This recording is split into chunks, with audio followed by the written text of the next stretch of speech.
வாங்க அடு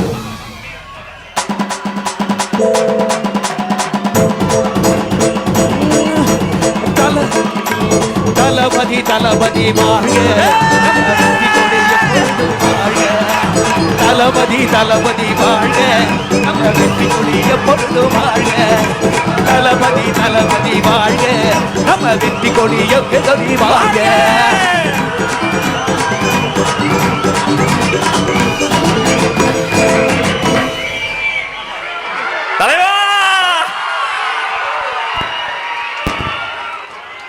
அனைத்து கலைஞர்களையும் நேரில் கைகுலுக்கி அன்பு பாராட்டுகிறார் வெற்றி தலைவர். தனித்துவமான தலைவர், தன்னிகரில்லா தலைவர்.